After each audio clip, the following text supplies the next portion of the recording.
So good morning and thanks for tuning in to this Happy Mondays edition. So today we're going to be talking about Google Team Drives. You may notice that even though it's Happy Mondays, this is actually Tuesday, and that's because I was on holiday yesterday. So please forgive me for being a day late. Anyway, so Google Team Drives. Google Team Drives is part of the G Suite family, and it's quite a lesser known part of that group, if you like. But in my opinion, is one of the most compelling reasons why you might want to actually spend money on upgrading to G Suite. Now, if you've used Gmail and your Google Drive for working with remote workers or sharing documents in your office, for example, then there are a few major problems with doing this that you may have already experienced yourself, or if you haven't so far, you will do in the near future. The four main problems that I've identified, if you like, and we've dealt with ourselves are, firstly, the ownership of files. If you're using G Drive, you do not own any of the files that your staff, your employees, your VAs, for example, create while they're working for you in your company. So if that employee was to leave, whether they're a contractor or a full-time employee, if they were to leave, then they would, quite rightly so, probably delete all the work they did for you while they work for you to clear up their drive space. And in doing that, you would then lose everything they've ever done for you, and there's nothing you can do about it. You could ask them to transfer ownership to you, but you can only do that for Google documents. You can't do it if, for example, they created PDFs for you, images, or any other type of file. Google doesn't allow you to transfer the ownership of those files over to somebody else, and so therefore you can't actually own those documents. They will always be owned by your employee. And if you move into G Suite, or say you have a G Suite account and your employee is using a Gmail account, there is no way for them to transfer ownership of documents from Gmail to G Suite using the standard transferring techniques. Using Team Drives, however, you can, which I'll come to in a second. So lots of data when an employee leaves is a major reason why Team Drives should be a must if you're using Google as your applications. So also, if you've ever noticed how disorganized and how many duplicates your file and folder system gets when you use G Drive, if you're in a situation like I was, I had 40 odd gigabytes of files and folders in my G Drive. However, when I cleaned it all out and moved to Team Drives, I only actually had 6 gigabytes of relevant information. So a huge amount of just wasted data, of duplicates, of stuff in the trash, of stuff I didn't need. But it was so hard to see the wood for the trees, if you like, to know what to delete. And Team Drives helps you organize that and keep everything structured without that duplication that you get when using G Drive, which is a huge time saver when you're trying to organize your work and find the correct version of a particular file, for example. Another reason which we have moved over is the management of users. So access sharing is all managed centrally in Team Drives, which allows you to easily switch on and off access to any particular drive, and also have different levels of management, which I'll cover again in a second. And lastly, the limited hard drive space. So if you've got terabytes of data, for example, images or videos, all stored on your G Suite drive or your Google Drive, and you have a laptop that you want to be able to actually use or use for work and access everything online, but it's only got a small hard drive, you don't want to clog that up with every single file in your whole of your G Drive.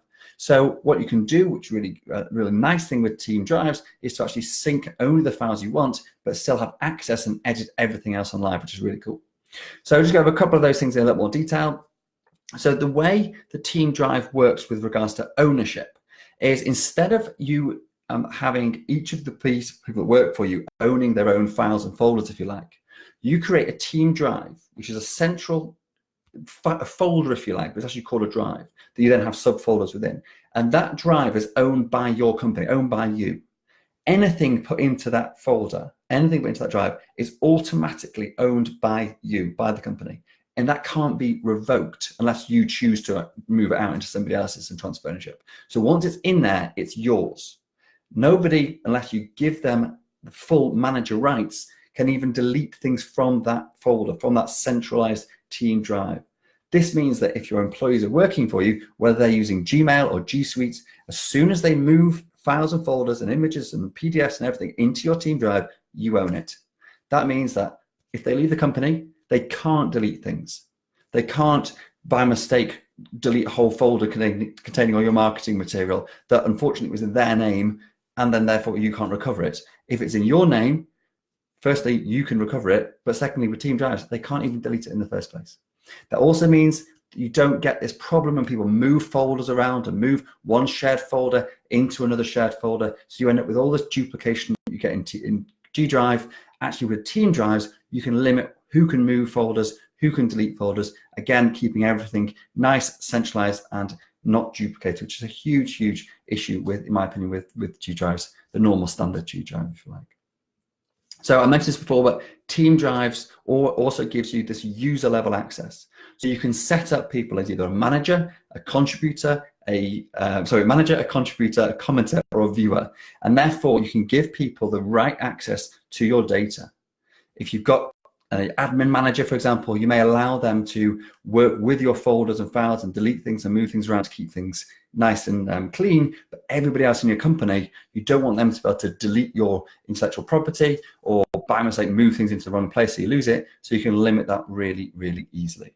And if you do need to give a particular person access to a particular file or folder, of course you can still do that, and you can still share in the usual ways that you can with G Drive. So the other compelling reason, in my opinion, is the limited, if you've got limited hard drive space, either on a laptop or maybe on a tablet or something, and you want to still have access to all of your works documents when you're out and about. So Team Drives allows you to have everything in the cloud and allows you to see and access everything. But just download the folders or files or edit them online, or download the folders and files that you need at the time you're working on them.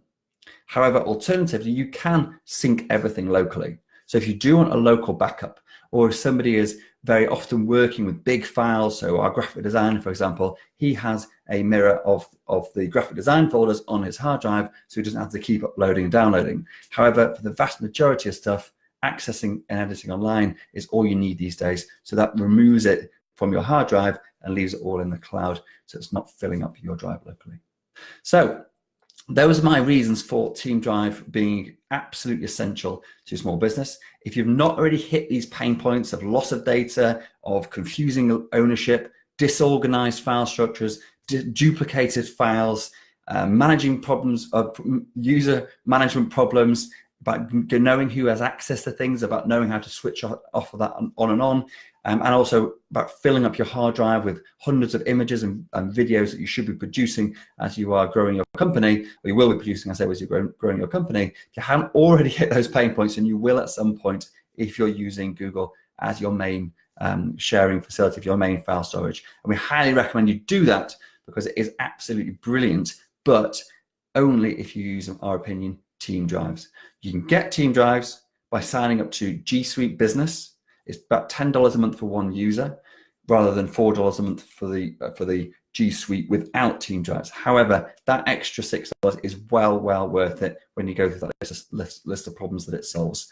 And the nice thing is you can still add free Gmail users in to be able to have access to everything, so you don't need to have a license for every single person who's using it. Just you as the company only needs a license. Set that up, get it all set up in your Team Drives, and then give people access to it as you see fit. So hope that's been helpful, and leave any comments or questions below, and I will be happy to answer them. Thank you very much.